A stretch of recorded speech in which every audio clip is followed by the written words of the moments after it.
Hello friends, in this lecture or in this video I will be talking regarding Smith decomposition. This topic is one of the most important topic in quantum information theory. It helps us in dealing with a lot of tensor product states. So let us see what does this property, this Smith decomposition mean. So this is the theorem. It says that suppose this is a state in the joint Hilbert space HA tensor HB. In the joint Hilbert space HA tensor HB, this is a state means that it is normalized, that means it's a pure state. And then what does this Smith decomposition says? It says that there exist orthonormal states. So this is a basis of orthonormal states. This is not a single state. I have put it in the bracket. This I is the index which runs over the dimension of A, Hilbert space A, and this B again runs over the dimension of Hilbert space B, such that your psi AB can be written precisely in this form, where there is a tensor product between these two. So you see this psi, which was a object, which was a element, which was a vector in this joint Hilbert space, can be written in this form. This summation, this is possible for every psi, but you will say that look, entangled states can't be written as distinct products. But I am not saying that they are distinct products in the sense this is, if this is absent, then they can be said to be distinct product. With this summation, this is no more like the what you expect as to be distinct product. Further, there is a condition of you can say this arises from completeness, or the fact that probabilities must add up to 1. This must be true. Here these are called Smith numbers or Smith coefficients. So let's see what are the implication of Smith decomposition. Before that, one more thing I want to say is that look at this Hilbert space. There is no restriction on the dimension of A and B. So suppose you have a Hilbert space. You have your psi belonging to Hilbert space A tensor Hilbert space B tensor Hilbert space R. Still then what you can write by Smith theorem is that this can be written as summation I lambda I A tensor IBR. Observe these indices, these lower letters have changed, but you see the implication is same. I could have also written as this is similar equal to I gamma I, which is the Smith number, IAR tensor IB. What are these orthonormal bases? The Smith theorem doesn't give us that, but what it says that the existence of such a set is always guaranteed. So that is the main implication, and this is one of the most important point. These three equivalent relation that I have shown, you can construct more. So you have BR, you have AR, you could have AB and R separated. Well, let me just write it. This is also equal to I delta I, which is the Smith number, AB tensor I. All of these I's are different. All of these I's are different. All of these numbers are different. Everything about these inequalities are different. Of these equalities are different, but this entire thing is always psi AB. So that's what I wanted to imply. Now let's move on. So the first result is that the eigen values, regarding the eigen values. So let us see. So you see, let this be the state in joint Hilbert space AB. You can write rho AB, which is just a pure state. One state density matrix, and I just hit this guy on this side with this and other side with a J, so you get this. I hope this is clear. Now you see, now I have already introduced to the reduced trace operations. So you are doing this. I am doing a partial trace with respect to B to get row A and partial trace with respect to A to get row B. And clearly if I do partial trace with respect to B, I will just get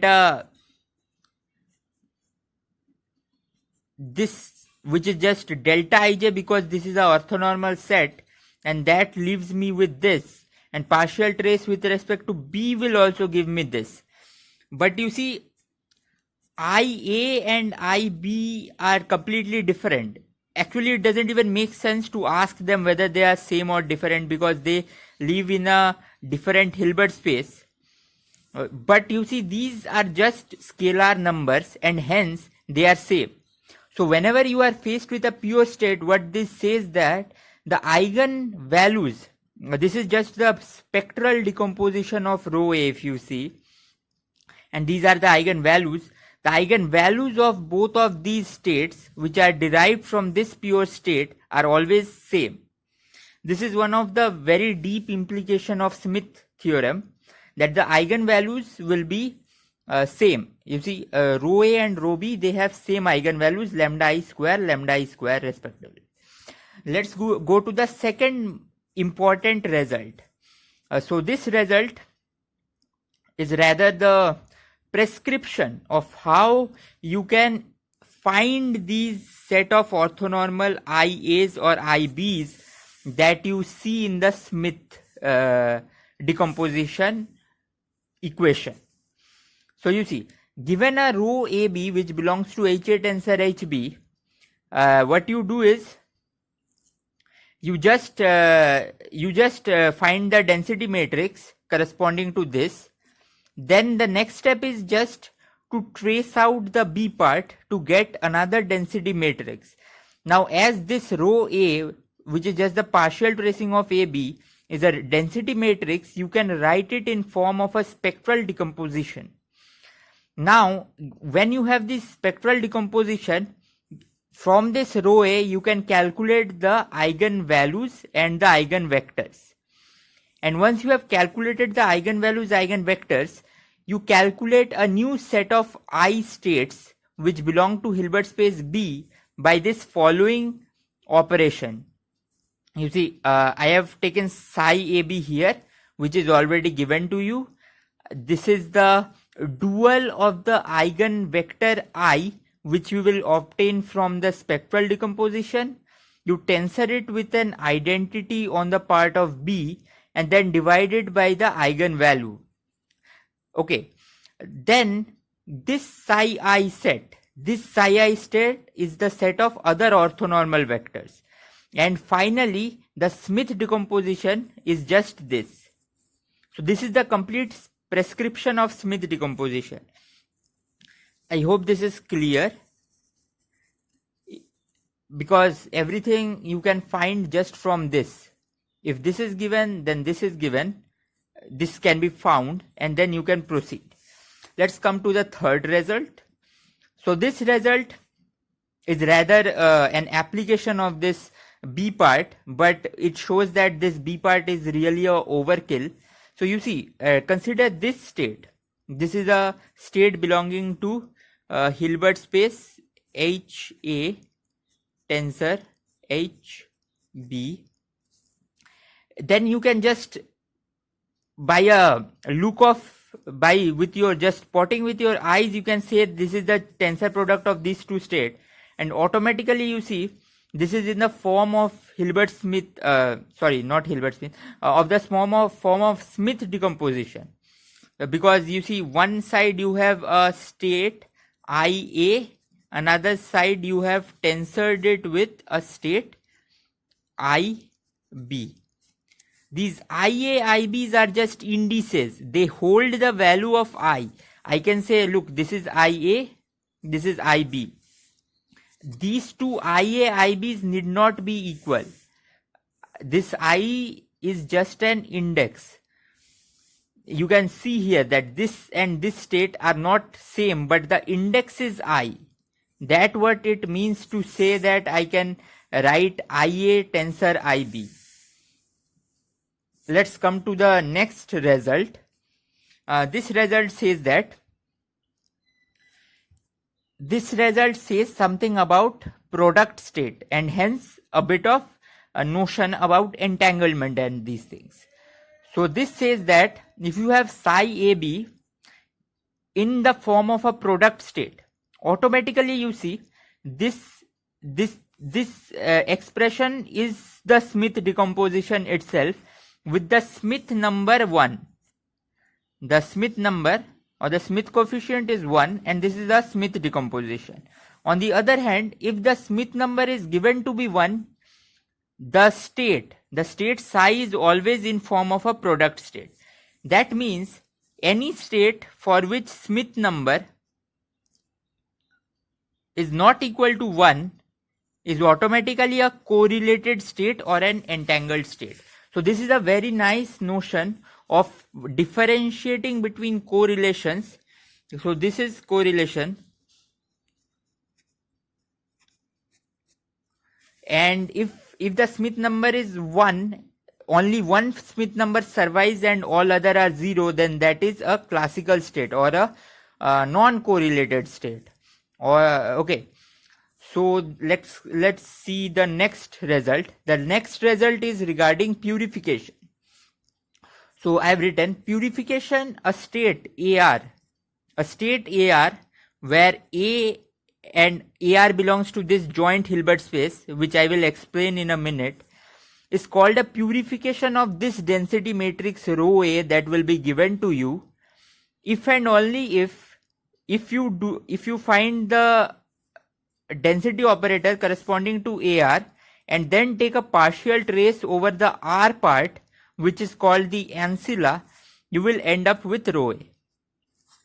Let's see.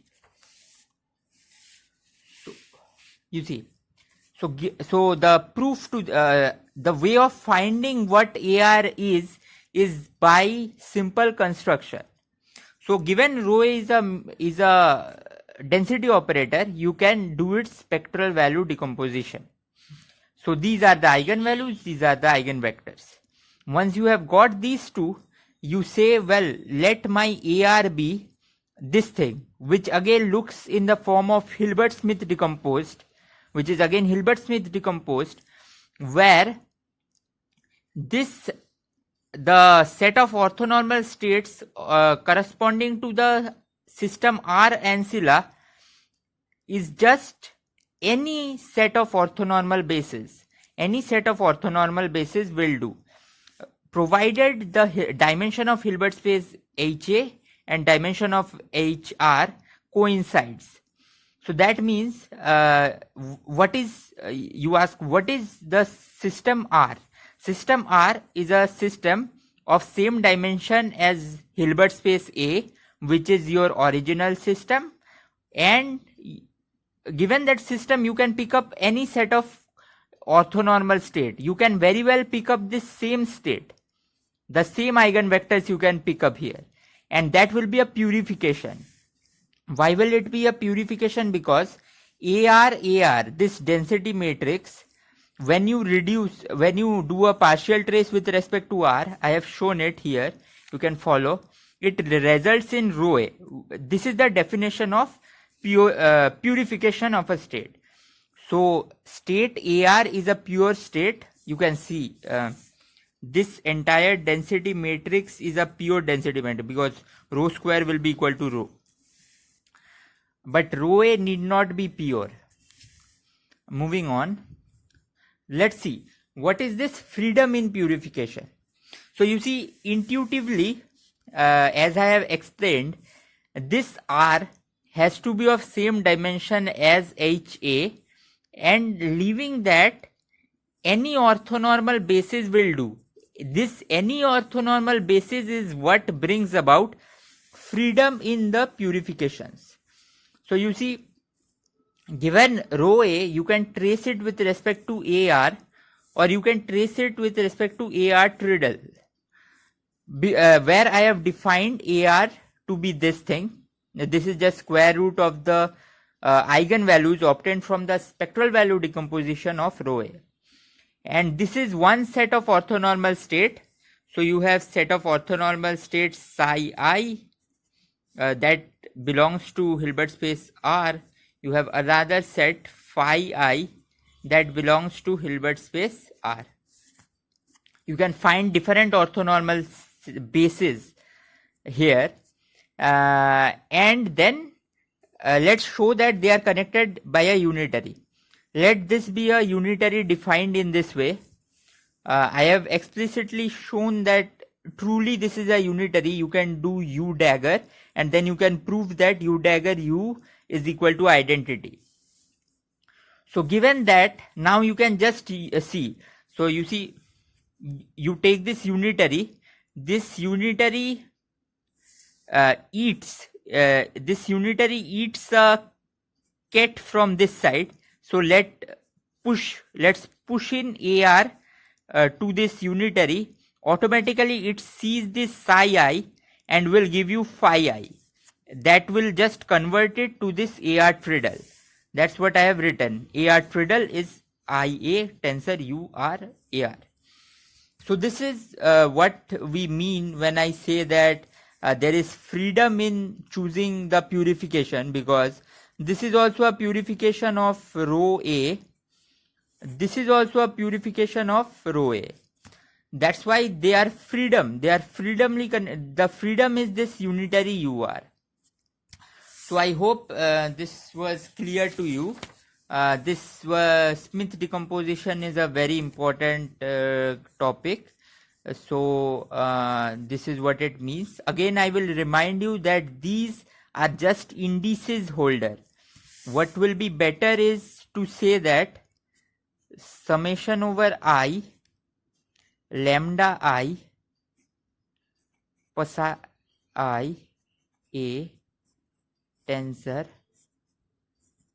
phi I B. This is what I mean when I say IA and IB, I say this actually.